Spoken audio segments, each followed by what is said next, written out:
In a world where appearances often carry as much weight as achievements, the difference between being seen as part of the middle class and being instantly recognized as part of the wealthy elite often comes down to one simple but powerful marker: the brands you choose to wear, drive, and display in your daily life.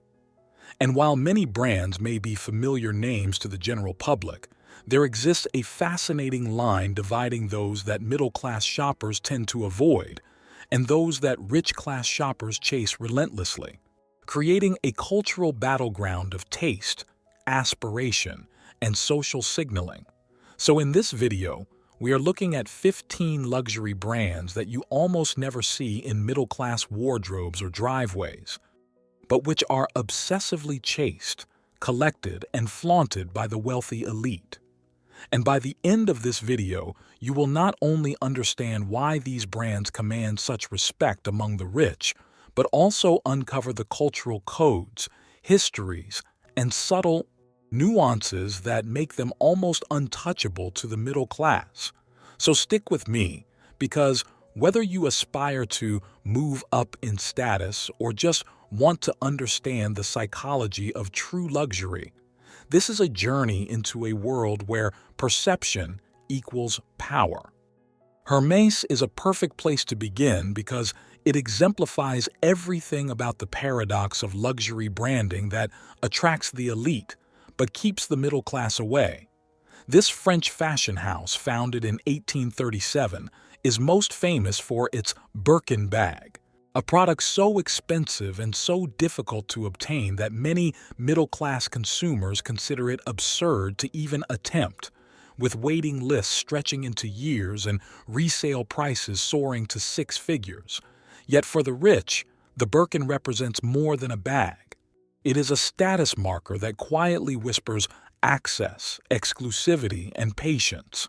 And while the middle class often gravitates toward accessible fashion from Michael Kors or Coach, the elite dismiss such labels as diluted luxury, chasing Hermès instead as proof that their wealth commands time and access, not just money. Rolex is another brand that tells a powerful story of class divide, because while mid-tier watches like Seiko or Citizen remain popular among middle-class consumers, Rolex has carefully cultivated an aura of legacy, precision, and exclusivity that appeals to rich shoppers. And it is not just about the timekeeping, but about the narrative of success wrapped around each stainless steel or gold bracelet. And although many middle-class people may scoff at spending $10,000 on a watch when a smartphone does the same job, wealthy collectors hunt rare Rolex models at auctions, sometimes spending over $1 million for a Daytona Paul Newman edition, treating these watches not as accessories, but as financial investments and conversation starters at elite gatherings. Chanel remains untouchable in the eyes of rich-class shoppers, while middle-class consumers often shy away from the brand's lofty pricing, seeing it as unattainable or impractical. Founded by Coco Chanel in 1910, Chanel revolutionized women's fashion by discarding corsets for more liberated silhouettes, but its modern legacy lies in the Chanel No. 5 fragrance and the iconic quilted handbags, which regularly sell for thousands of dollars. And while department store perfumes satisfy middle-class customers, the rich chase Chanel because of its cultural symbolism tied to French sophistication, Hollywood glamour, and timeless femininity.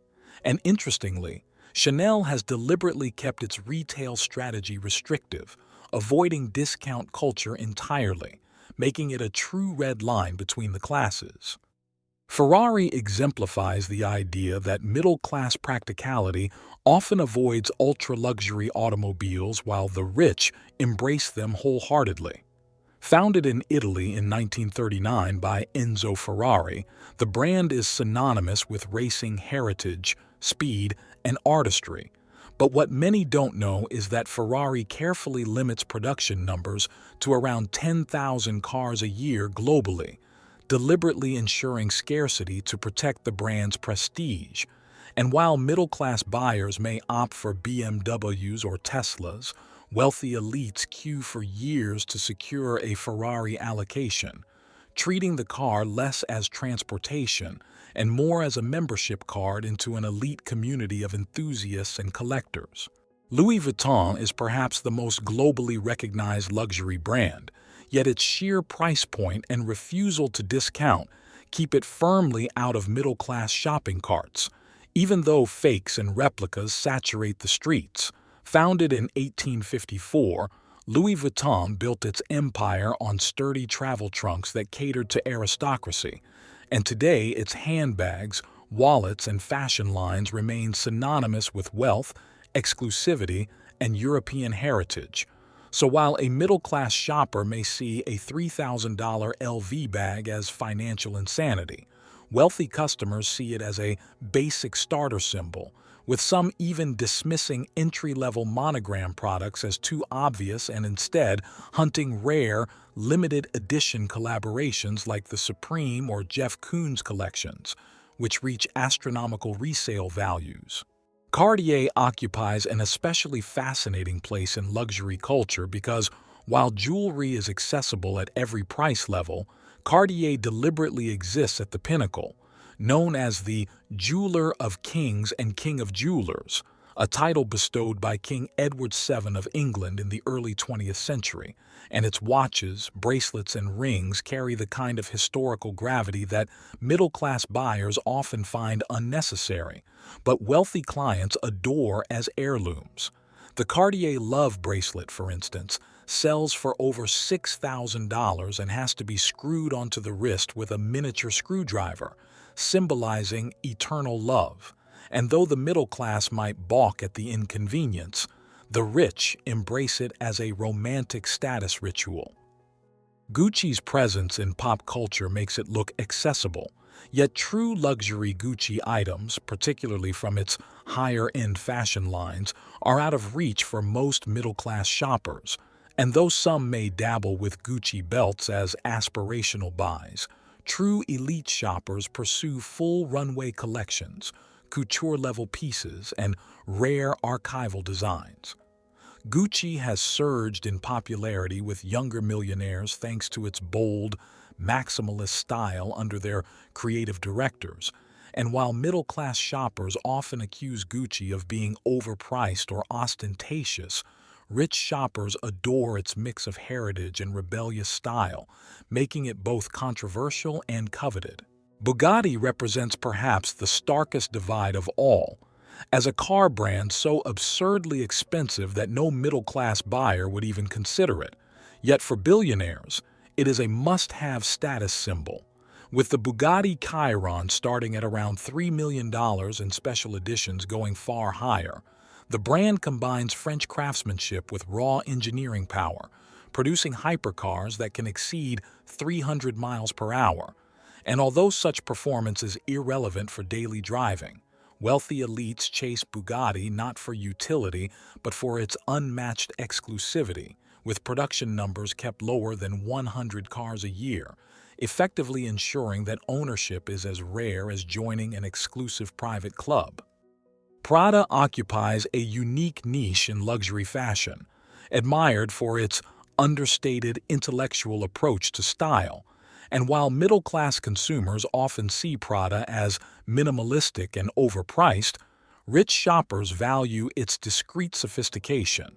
Founded in Milan in 1913, Prada built its reputation not on flashy logos but on innovative designs and premium materials, and its nylon bags, once dismissed as too plain, became cult classics in elite circles. For the wealthy, Prada represents quiet luxury, the kind of brand that whispers status rather than shouting it, which is precisely why middle-class consumers, who often prefer visible branding, tend to avoid it. Aston Martin, often described as the James Bond car, is another automobile brand that middle-class people avoid but rich-class shoppers chase. With starting prices well into six figures, these British cars symbolize refinement, power, and cinematic glamour, Yet Aston Martin has also endured financial instability over decades, which paradoxically only enhances its romantic, rebellious aura among the elite. Middle-class buyers would likely choose a practical luxury SUV, but wealthy collectors crave the hand-built artistry of an Aston Martin, often treating ownership as an homage to British heritage and Hollywood fantasy. Balenciaga has become one of the most controversial brands in modern fashion, frequently criticized for outrageous pricing, unconventional designs, and controversial campaigns. Yet it remains magnetic to wealthy shoppers who thrive on being part of avant-garde culture.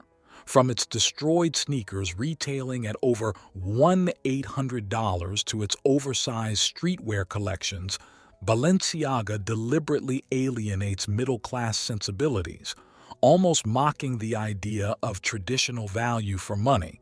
And this boldness is precisely why the rich chase it, to demonstrate that they live above practicality and embrace art, shock, and exclusivity as part of their identities. Patek Philippe is not just a watch brand but a generational commitment, famous for the slogan, "You never actually own a Patek Philippe. You merely look after it for the next generation," which perfectly encapsulates why middle-class shoppers tend to avoid it. Because at an average price of $50,000, such watches are inconceivable as mere timepieces, but wealthy families see them as investments and heirlooms, with rare models like the Grandmaster Chime fetching over $30 million at auction, proving that to the elite, Patek Philippe is less about telling time and more about demonstrating permanence, legacy, and wealth that endures. Dolce & Gabbana thrives on bold, often controversial expressions of Italian opulence, from ornate, Sicilian-inspired dresses to heavily embellished menswear. And while middle-class shoppers often perceive it as flashy or impractical, rich-class buyers chase it because of its unapologetic celebration of extravagance. Despite facing criticism over cultural insensitivity in past marketing campaigns, D&G remains firmly embedded in the wardrobes of celebrities and global elites, signaling not just wealth but a willingness to embrace bold, risky statements in fashion. Lamborghini, the ultimate example of a brand that middle-class buyers dismiss as impractical but which wealthy elites embrace for its audacity, flamboyance, and raw performance. Founded in 1963 to rival Ferrari, Lamborghini thrives on creating cars that are loud, colorful, and unapologetically aggressive. And while a middle-class consumer may see a bright yellow Aventador as excessive or even embarrassing, wealthy buyers adore the theatrics, treating Lamborghini ownership as a public declaration of fearlessness and financial freedom. And unlike understated brands like Prada, Lamborghini thrives on visibility, proving that luxury is not just about taste, but also about the confidence to flaunt.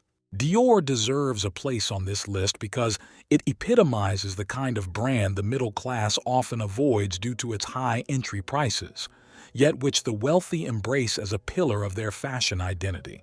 Founded in 1946 by Christian Dior, the brand transformed post-war Paris into the epicenter of global haute couture with the iconic new look, a style defined by cinched waists and full skirts that redefined femininity. And today, Dior remains one of the most influential luxury houses in the world, commanding astronomical prices for both its haute couture gowns and its ready-to-wear collections, while middle-class shoppers might indulge in a bottle of Dior Sauvage fragrance. Wealthy clients chase after its runway pieces, exclusive handbags like the Lady Dior, and custom-made couture, all of which serve as cultural currency in elite society. And what further sets Dior apart is its strong influence in celebrity culture and red carpet fashion, where being dressed in Dior signals not only wealth but artistic affiliation with one of the most storied French fashion houses. So what have we discovered by looking closely at these 15 luxury brands that middle-class consumers often avoid but rich-class shoppers chase with relentless passion? The pattern is clear. Luxury at this level is rarely about functionality, practicality, or even comfort, and instead it is about signaling access, exclusivity, history, and cultural capital, with each brand embodying a different facet of what it means to be truly wealthy, whether through the legacy of Hermès, the innovation of Ferrari, the controversy of Balenciaga, or the permanence of Patek Philippe. The middle class, with its focus on value for money, often avoids these brands because their cost seems irrational, but the wealthy chase them precisely because irrationality is the point. It proves they live in a world where money is no object. If you've enjoyed uncovering the fascinating divide between middle-class avoidance and elite obsession, make sure to hit that like button. Subscribe to the channel for more deep dives into the world of wealth, style, and culture. Share this video with friends who love exploring the psychology of luxury. And drop your thoughts in the comments below because we want to know, which of these brands do you think truly defines wealth today, and which would you chase if money were no concern?